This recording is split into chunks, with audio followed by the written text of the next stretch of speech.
Hi friends, media ಜಗತ್ತಿಗೆ ಸ್ವಾಗತ.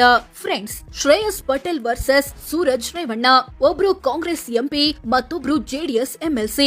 ಇವರಿಬ್ರಲ್ಲಿ ಯಾರು ಬೆಸ್ಟ್? ಯಾವ ವಿಚಾರಗಳಲ್ಲಿ ಶ್ರೇಯಸ್ ಪಟೇಲ್ ಮುಂದಿದ್ದಾರೆ, ಯಾವ ವಿಚಾರಗಳಲ್ಲಿ ಸೂರಜ್ ರೇವಣ್ಣ ಮುಂದಿದ್ದಾರೆ ಅನ್ನೋದನ್ನ ಈ ವಿಡಿಯೋದಲ್ಲಿ ತೋರಿಸ್ತೀವಿ. ಇಂಟ್ರೆಸ್ಟಿಂಗ್ ಆಗಿರೋ ಈ ವಿಡಿಯೋವನ್ನ ಕೊನೆವರೆಗೂ ನೋಡಿ. ಅದಕ್ಕೂ ಮುನ್ನ ನೀವಿನ್ನು ನಮ್ಮ ಚಾನೆಲ್ಗೆ ಸಬ್ಸ್ಕ್ರೈಬ್ ಆಗಿಲ್ಲ ಅಂದ್ರೆ ಈಗಲೇ ಸಬ್ಸ್ಕ್ರೈಬ್ ಆಗಿ.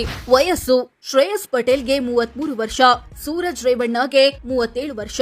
ಶ್ರೇಯಸ್ಗಿಂತ ಸೂರಜ್ 4 ವರ್ಷ ದೊಡ್ಡವರು. ಶಿಕ್ಷಣ: ಶ್ರೇಯಸ್ ಪಟೇಲ್ ಬಿಬಿಎಂ ಪದವಿ ಪಡೆದಿದ್ದಾರೆ. ಸೂರಜ್ ರೇವಣ್ಣ ಎಂಎಸ್ ಅಥವಾ ಮಾಸ್ಟರ್ ಆಫ್ ಸರ್ಜರಿ ಸ್ನಾತಕೋತ್ತರ ಪದವಿ ಪಡೆದಿದ್ದಾರೆ. ಹೆಚ್ಚು ಓದಿರೋದು ಸೂರಜ್ ರೇವಣ್ಣ. ಕ್ಷೇತ್ರ ಮತ್ತು ಹುದ್ದೆ: ಶ್ರೇಯಸ್ ಪಟೇಲ್ ಹಾಸನ ಲೋಕಸಭಾ ಕ್ಷೇತ್ರದ ಕಾಂಗ್ರೆಸ್ ಸಂಸದ. ಸೂರಜ್ ರೇವಣ್ಣ ಜೆಡಿಎಸ್ ಎಂಎಲ್ಸಿ ಅಥವಾ ವಿಧಾನ ಪರಿಷತ್ ಸದಸ್ಯರಾಗಿದ್ದಾರೆ. ಚುನಾವಣಾ ಅನುಭವ: ಶ್ರೇಯಸ್ ಪಟೇಲ್ 2023ರಿಂದ ಚುನಾವಣಾ ರಾಜಕೀಯದಲ್ಲಿದ್ದಾರೆ. ಅಲ್ಲಿಂದ ಇಲ್ಲಿಯವರೆಗೆ 1 ಬಾರಿ ಸಂಸದರಾಗಿದ್ದಾರೆ. ಹಾಗೆ 1 ಬಾರಿ ವಿಧಾನಸಭೆ ಚುನಾವಣೆ ಸೋತಿದ್ದಾರೆ. ಸೂರಜ್ ರೇವಣ್ಣ 2022ರಿಂದ ಚುನಾವಣಾ ರಾಜಕೀಯದಲ್ಲಿದ್ದಾರೆ. ಅಲ್ಲಿಂದ ಇಲ್ಲಿಯವರೆಗೆ 1 ಬಾರಿ ಎಂಎಲ್ಸಿ ಆಗಿದ್ದಾರೆ.